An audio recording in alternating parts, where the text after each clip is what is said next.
Mort d'Alain Goraguer, le compositeur des plus stars de la chanson française. Alain Goraguer n'est plus. Homme de l'ombre, il était compositeur et pianiste de jazz et a été l'arrangeur musical de plusieurs grands noms de la chanson française, comme Serge Gainsbourg ou Jean Ferrat. Il est décédé lundi 13 février à Paris, à l'âge de 91 ans, a annoncé son épouse à l'AFP.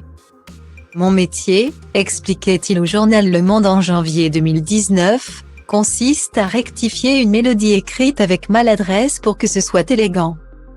Cela peut être un passage harmonique, un changement de ton. Curieux de toutes les musiques.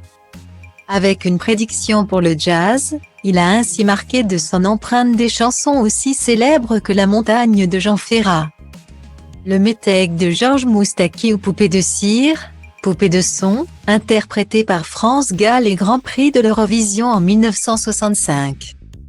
D'abord accompagnateur de la chanteuse Simone Alma, il rencontre Boris Vian avec qui il écrit les titres Je bois, La Java des bombes atomiques, Fais-moi mal, Johnny puis compose la bande originale du film J'irai cracher sur vos tombes, 1959.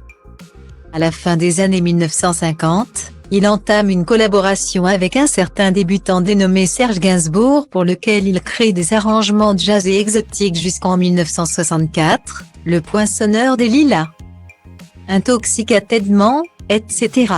Avec Gainsbourg, il signe plusieurs musiques de films. En 1960, une autre longue collaboration voit le jour avec Bobby Lapointe, Aragon et Castille, La Maman des Poissons, etc. Alain Goraguer travaille ensuite pour Brigitte Bardot, Salvatore Adamo, Brigitte Fontaine, Juliette Gréco, Joe Dassin, Nana Mouskouri ou Régine.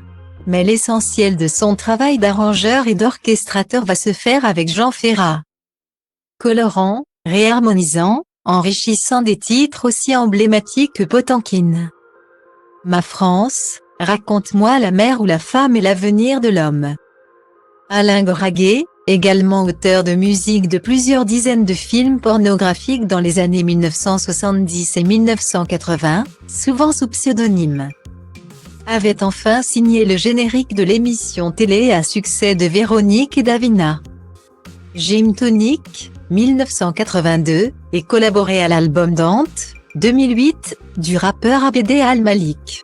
Une bien triste nouvelle pour le monde de la musique donc.